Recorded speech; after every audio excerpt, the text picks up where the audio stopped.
The pen trembled in Mr. Adewale's hand as he prepared to sign the document that would destroy his life. His secretary smiled, watching him like a hawk watches prey. But across the room, standing near the door with a tray of tea she had just served, was someone they had all forgotten. Someone they had all underestimated. The maid. Nneka's voice cut through the silence like a knife through butter. "Sir, please don't sign that paper." Everyone turned to stare at her. The secretary's smile froze. Mr. Adewale's hand stopped moving. The lawyer sitting across from him raised an eyebrow. "What did you just say?" Mr. Adewale asked quietly. Nneka's hands were shaking, but her voice grew stronger. "Sir, I'm begging you, don't sign anything today. Something is very wrong with that contract." The secretary, Kioma, stood up quickly, her face twisted with barely concealed rage. "Mr. Adewale, this is completely inappropriate. Your housemaid has no business interrupting a business meeting." But Nneka didn't move from her position. Her eyes stayed locked on her employer, the man who had given her a job when no one else would. "Sir, last night I was cleaning your office upstairs," she said, her voice trembling but determined. "I saw another copy of that same contract in the trash. The numbers were different. Very different." The room went completely silent. Mr. Adewale slowly set down his pen. "What do you mean the numbers were different?" Before Nneka could answer, the lawyer stood up abruptly. "Mr. Adewale, I must protest. We cannot allow household staff to disrupt important business negotiations."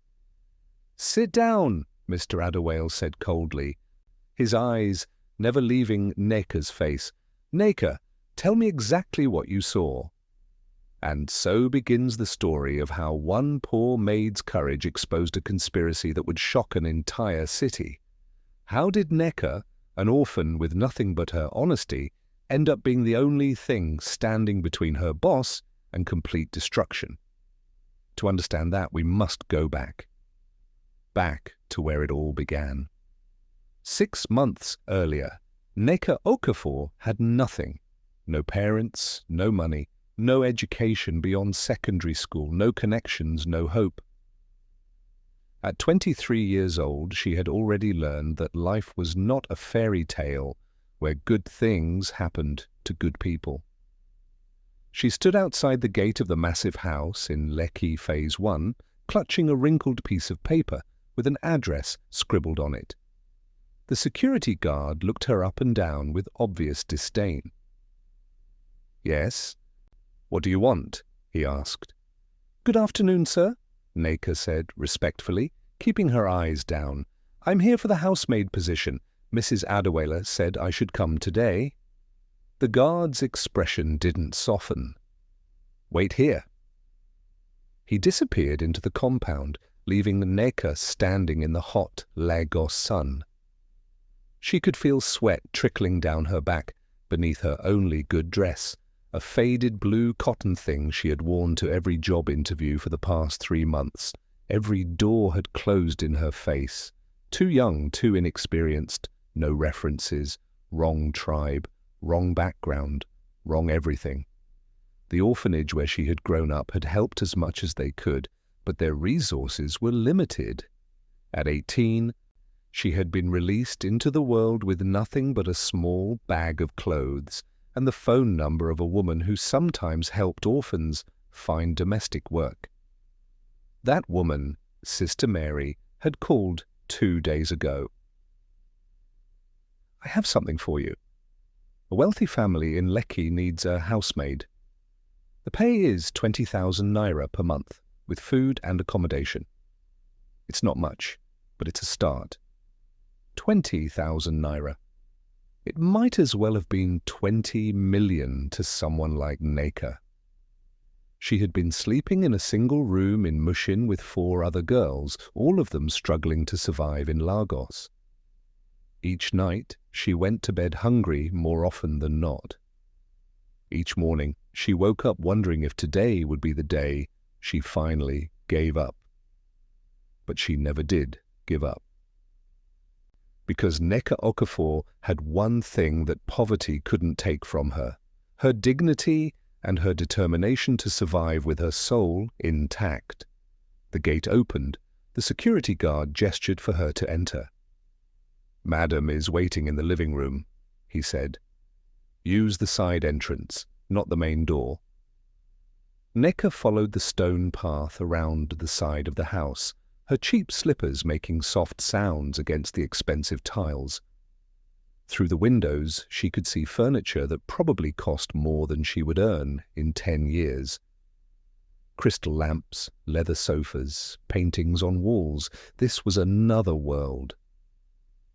The side entrance led to a hallway that opened into the main living room. Nneka stopped at the threshold, waiting to be acknowledged. A woman sat on one of the sofas, scrolling through her phone. She was beautiful in that expensive way. Hair perfectly styled, makeup flawless, designer clothes that screamed money. This was Mrs. Adewale, though she looked nothing like the kind, motherly figure Nneka had imagined. "Ma," Nneka said softly. Mrs. Adewale looked up, her eyes sweeping over Nneka with the kind of assessment one gives to merchandise. "You're the girl Sister Mary sent?" "Yes, Ma." "Come here, let me see you properly." Nneka stepped into the living room, acutely aware of how shabby she must look in this palace. Mrs. Adewale stood up and walked around her slowly, like she was inspecting a car she might buy. "How old are you?" 23, Ma." "Any family?" "No, Ma, I'm an orphan." "Education?" "I finished secondary school, Ma. I tried to go to university, but there was no money." Mrs. Adewale nodded slowly. "What happened to your parents?" The question was asked casually, but Nneka felt the familiar pain squeeze her chest. "They died when I was 7, Ma. There was a fire in our village in Enugu State. I was visiting my grandmother that day, so I survived. But my parents and my 2 younger brothers, they—" Her voice broke. "I see," Mrs. Adewale said, her tone neither sympathetic nor cruel, just factual. "Any boyfriends? Men who might come around causing problems?" "No, Ma." "Good, I don't tolerate that kind of behavior in my house." Mrs. Adewale sat back down. "The job is simple. You clean the house every day. You cook when I tell you to cook. You wash and iron clothes. You don't touch anything that doesn't belong to you. You don't gossip with the neighbors. You don't use my things. You sleep in the boys' quarters at the back of the compound. You get 1 day off per month. 20,000 naira salary. Are we clear?" "Yes, Ma. Thank you, Ma." "Don't thank me yet," Mrs. Adewale said sharply. "I've had 6 housemaids in the past year. None of them lasted more than 3 months. Either they stole from me, or they were lazy, or they couldn't follow simple instructions. If you want to keep this job, you need to be different." Nneka met her employer's eyes directly for the first time. "Ma, I am different. I don't steal. I'm not lazy, and I pay attention to everything." Something flickered in Mrs. Adewale's expression. Surprise, maybe, or respect. "We'll see. You start tomorrow morning, 6 a.m. sharp." That night, in the tiny room that would become her home, Nneka knelt beside the narrow bed and thanked God. It wasn't much, this job, but it was everything. A roof over her head, food to eat, money to save, maybe even a chance at a better future. She had no idea that this job would soon become a matter of life and death, not just for her, but for everyone in this household. The invisible girl. The first month passed in a blur of work. Nneka woke up every morning at 5:30 and didn't stop moving until 9 or 10 at night. She cleaned every room in the massive house. She washed mountains of clothes. She ironed until her arms ached. She cooked elaborate meals under Mrs. Adewale's critical eye, but she never complained, because even on the hardest days, this was better than the alternative, better than hunger, better than uncertainty, better than the streets. The Adewale household was strange, though. Nneka noticed things. How could she not? When you're invisible to the people around you, when they talk and act like you're not even there, you see everything. Mr. Adewale, the master of the house, was different from his wife. Where Mrs. Adewale was cold and distant, Mr. Adewale was kind and polite. He always greeted Nneka when he saw her. He thanked her when she served his meals. He asked her name and actually remembered it. "Nneka, that's Igbo, isn't it?" he had asked one morning at breakfast. "Yes, sir. It means mother is supreme," she had replied quietly. "A beautiful name," he had said with a genuine smile. "My mother was Igbo too, from Anambra State." That small kindness had meant more to Nneka than Mr. Adewale could ever know. In a world where most people treated her like she was worthless, his simple humanity touched something deep in her soul. But she also noticed other things, troubling things. Mrs. Adewale barely spoke to her husband. They slept in separate bedrooms. They ate breakfast together in complete silence. There was no warmth between them, no laughter, no affection. It was like watching two strangers share a house. Then there was Kioma, Mr. Adewale's secretary. Kioma came to the house often, sometimes 3 or 4 times a week. She was young, probably in her late 20s, beautiful in that polished Lagos way. She always dressed expensively, always smiled too brightly, always stayed just a little too long. "I need to discuss some urgent business with you, sir," she would say, her voice syrupy sweet. And Mr. Adewale, trusting and focused on his work, never seemed to notice how her hand would linger on his arm, how her laughter was too loud at his jokes, how her eyes followed him whenever he moved. But Nneka noticed. She noticed how Kioma's smile would disappear the moment Mr. Adewale left the room. She noticed the calculating look in Kioma's eyes when she thought no one was watching. She noticed how Kioma treated her like dirt, snapping her fingers for service, never saying please or thank you, acting like Nneka was less than human. One afternoon, about 6 weeks after Nneka started working there, she overheard something that made her blood run cold. She had been cleaning the upstairs hallway when she heard voices coming from Mr. Adewale's home office. The door was slightly ajar. She should have walked away, minded her own business, but something in the tone of the conversation made her pause. It was Kioma's voice, speaking on the phone. "Everything is going according to plan," Kioma was saying. "He trusts me completely. He signs whatever I put in front of him without reading the details." Nneka's heart began to pound.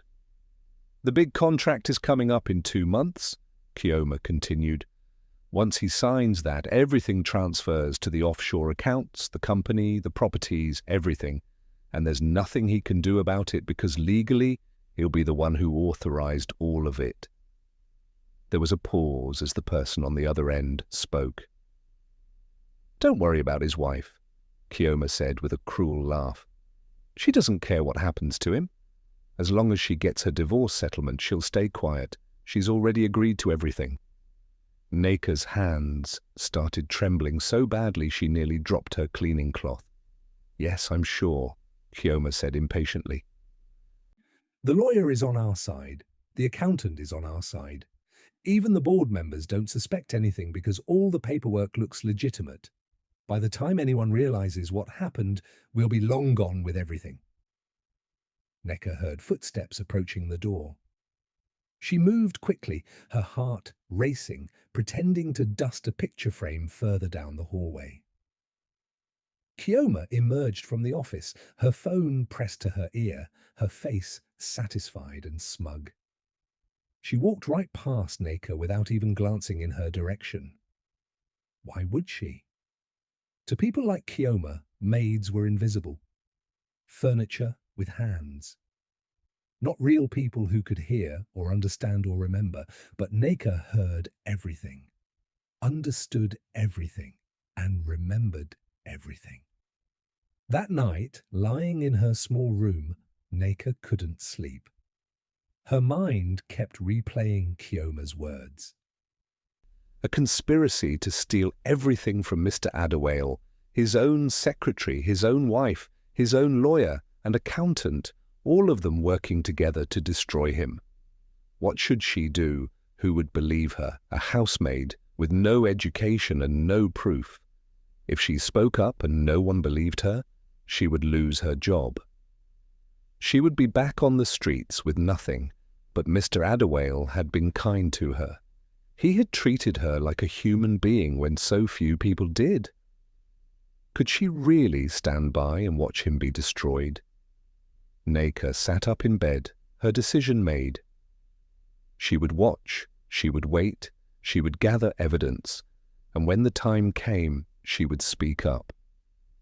Even if no one believed her, even if she lost everything, she had to try. Because some things mattered more than survival, things like honor and loyalty, and doing what was right even when it cost you everything, the evidence. Over the next month, Nneka became a spy in her own workplace. She paid attention to everything, every conversation, every document left carelessly on desks, every phone call made when people thought she wasn't listening. She learned that Mr. Adewale owned a successful import-export business worth hundreds of millions of naira. She learned that Kioma had been his secretary for 3 years, slowly gaining his complete trust. She learned that Mrs. Adewale had been having an affair with someone for over a year and wanted a divorce but was waiting for the right moment. And she learned about the contract. It was a business deal worth over 200 million naira, a partnership with international distributors that would expand Mr. Adewale's business across West Africa. On the surface, it looked perfect, a massive opportunity that would make him even more successful. But Nneka had seen things, documents in the trash, different versions of the same contract with different numbers. Emails printed out and quickly destroyed. Bank account numbers that didn't match the company accounts. The conspiracy was brilliant in its simplicity. The contract was designed to look legitimate, but buried in the complex legal language were clauses that would transfer ownership of everything to shell companies controlled by Kioma and her co-conspirators. Mr. Adewale's signature would authorize his own destruction. Nneka started collecting evidence. Late at night, after everyone had gone to sleep, she would slip into Mr. Adewale's home office and photograph documents with the cheap phone Sister Mary had given her. She retrieved papers from the trash and hid them in her room. She wrote down dates and times and conversations. It was terrifying. If Kioma or Mrs. Adewale caught her, she didn't know what they might do. These were people planning to steal hundreds of millions of naira. What would they do to a maid who threatened to expose them? But Nneka kept going, because with every piece of evidence she gathered, she became more certain. Mr. Adewale was in terrible danger, and she might be the only person who could save him. 3 weeks before the contract signing, something happened that changed everything. Nneka was serving dinner when Mr. Adewale received a phone call. He excused himself from the table, his face excited. "This is it," he said to Mrs. Adewale when he returned. "The international deal I've been working on for 2 years. They want to sign next month. Chioma says everything is ready. This is going to transform the entire business." Mrs. Adewale smiled, but Nneka saw how the smile didn't reach her eyes. "That's wonderful, dear," she said, in a voice empty of emotion. Mr. Adewale was too happy to notice. I'm meeting with the lawyers and accountants tomorrow to review everything one final time. Then we'll set a date for the signing. That night, Nneka heard Mrs. Adewale on the phone. It's happening, Mrs. Adewale was saying. 3 weeks, maybe a month at most. Make sure you're ready to move quickly once he signs. I want my share transferred immediately. Nneka's time was running out. She had evidence, but would it be enough? Would anyone listen to her? The next morning, she made a decision. She would try to warn Mr. Adewale directly. It was risky, maybe even foolish, but she had to try. She waited until Mrs. Adewale left for her usual spa appointment.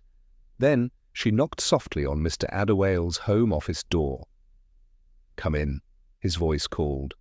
Nneka entered, her heart pounding so hard she thought it might burst. Mr. Adewale looked up from his laptop, surprise on his face.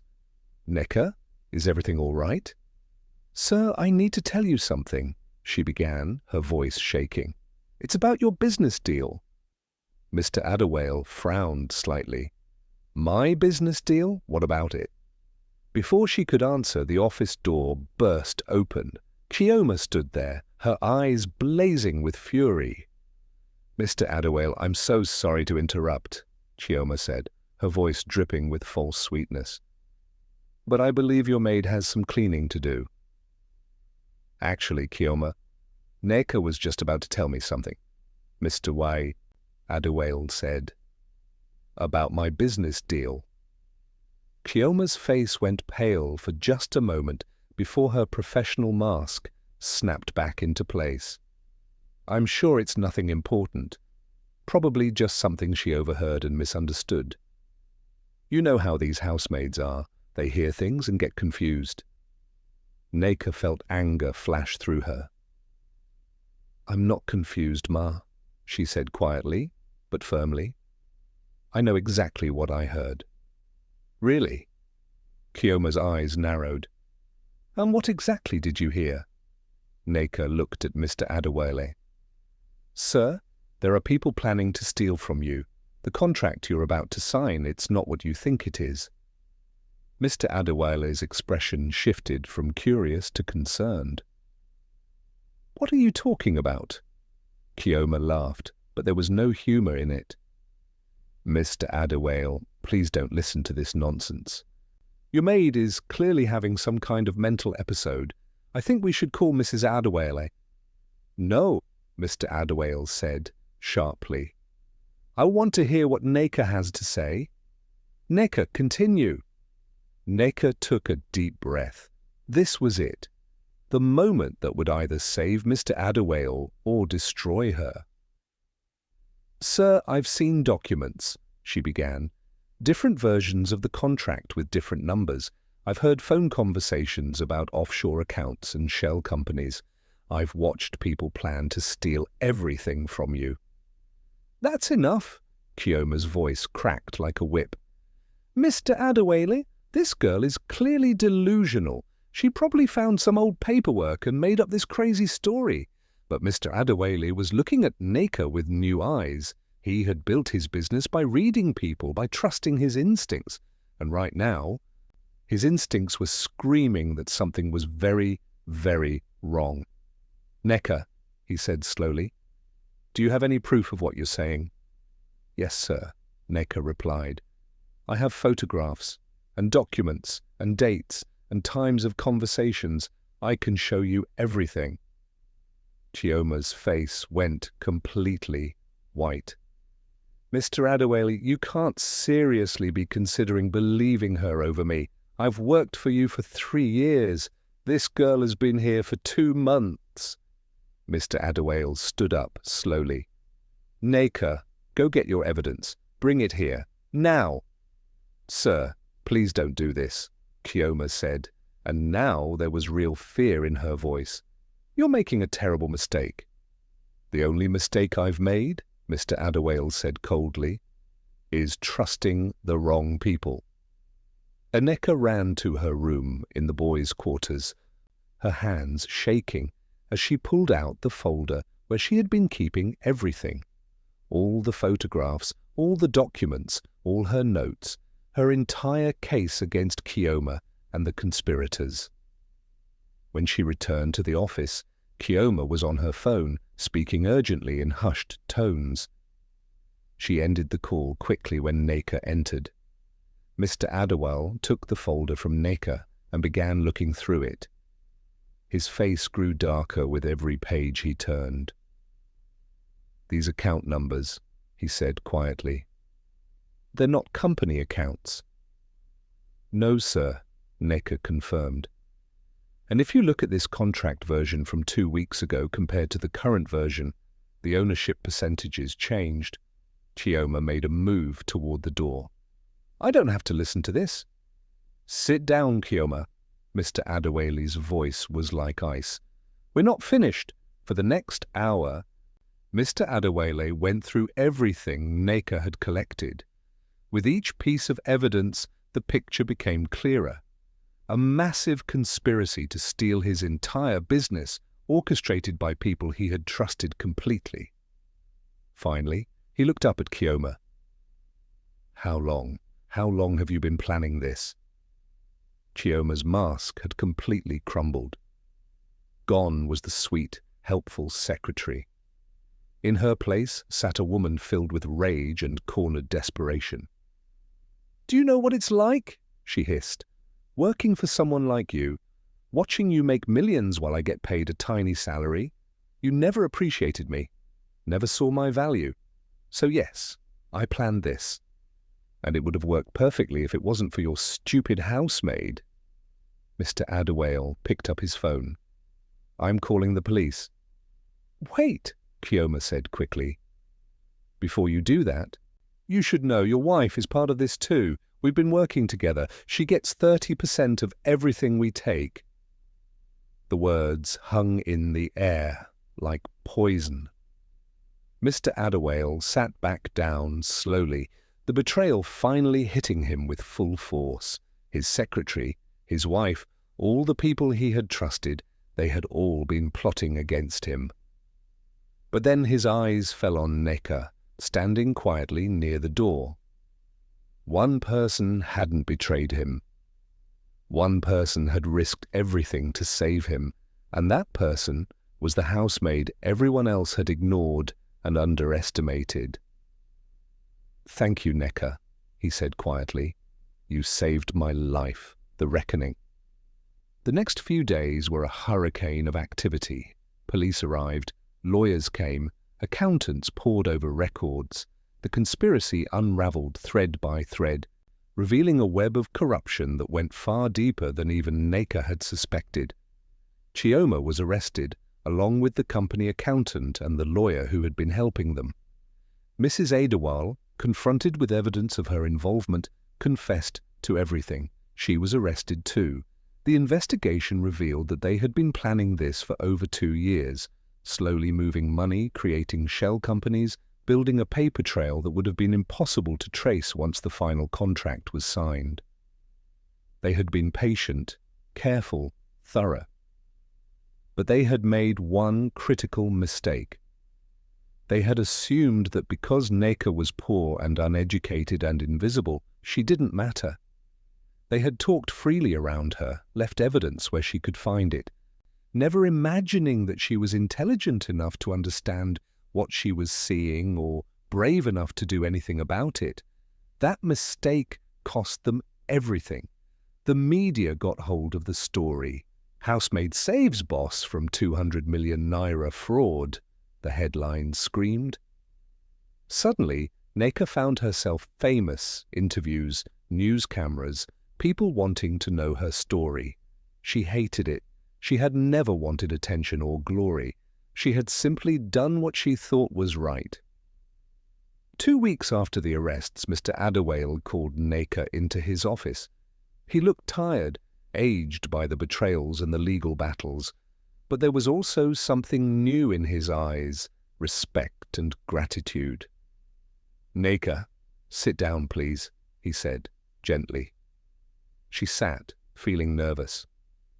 Despite everything, he was still her employer. She was still just a maid. "I want to thank you again," Mr. Adewale began. "If you hadn't spoken up, if you hadn't gathered that evidence, I would have lost everything. My business, my properties, my entire life's work. You saved me."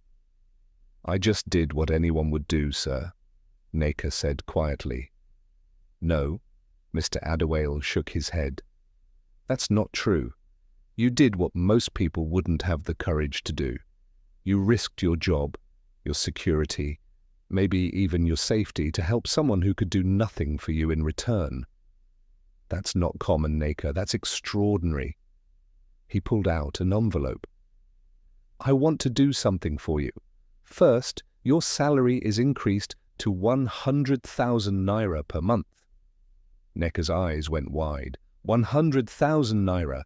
That was 5 times what she had been earning. "Second," Mr. Adewale continued, "I'm enrolling you in university. You mentioned you wanted to study but couldn't afford it. I'll pay for everything, tuition, books, accommodation. You can study whatever you want." Tears began streaming down Nneka's face. She couldn't speak. This was more than she had ever dreamed of. "And third," Mr. Adewale said gently, "I want you to know that you're not just my employee anymore. You're family. You proved your loyalty when you had no reason to. That means more to me than anything." Nneka finally found her voice. "Thank you, sir," she whispered. "Thank you so much." "No, Nneka," Mr. Adewale replied. "Thank you." Epilogue. 2 years later, Nneka stood in her university graduation gown, her degree in business administration clutched in her hands. Around her, families celebrated, took photos, cried happy tears. Mr. Adewale was there, beaming like a proud father.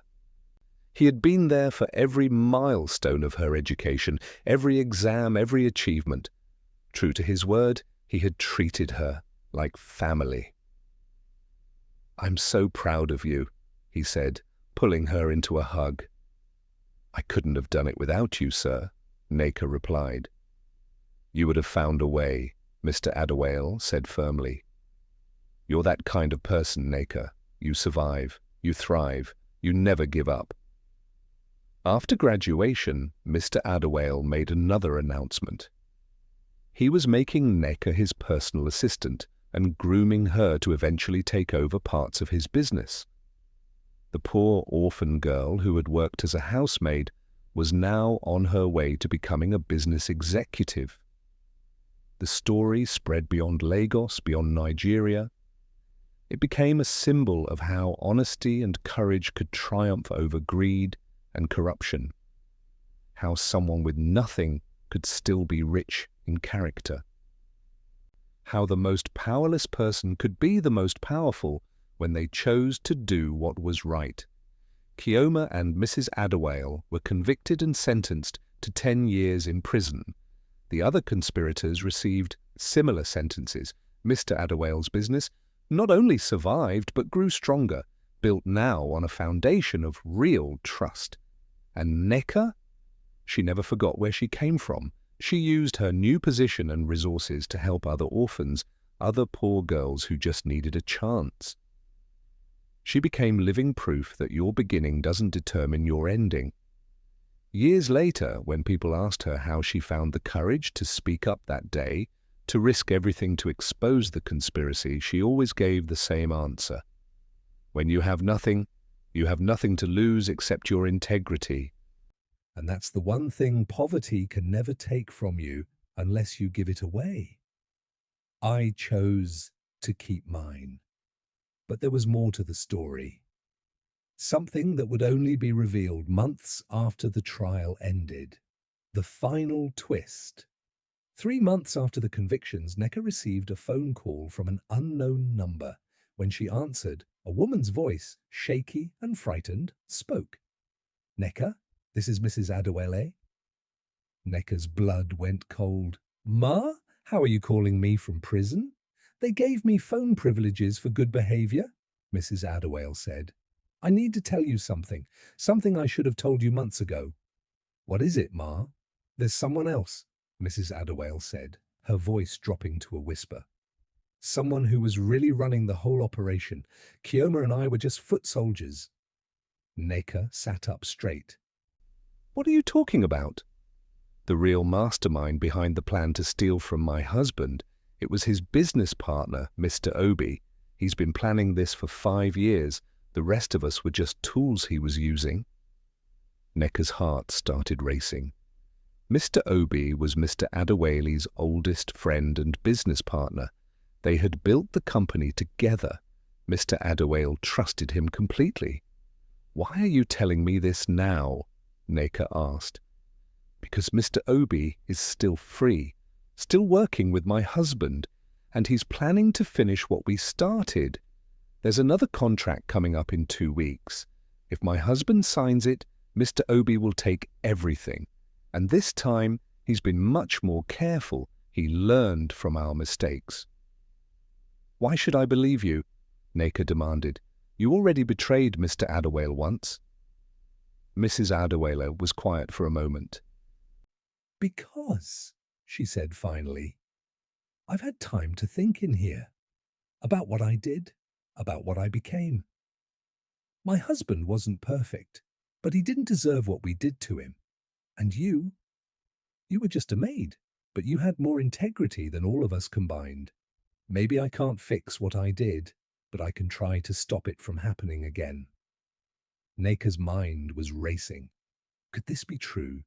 Was Mr. Obi really planning another betrayal? How do I prove this? She asked. Mr. Obi has a safe in his office, Mrs. Adewale said. Top drawer of his desk, the key is taped underneath. Inside you'll find documents showing the real contract terms and bank statements for his offshore accounts. That's your proof. Why are you really doing this? Nneka asked. Mrs. Adewale laughed bitterly. Maybe. I'm trying to be like you, just a little bit.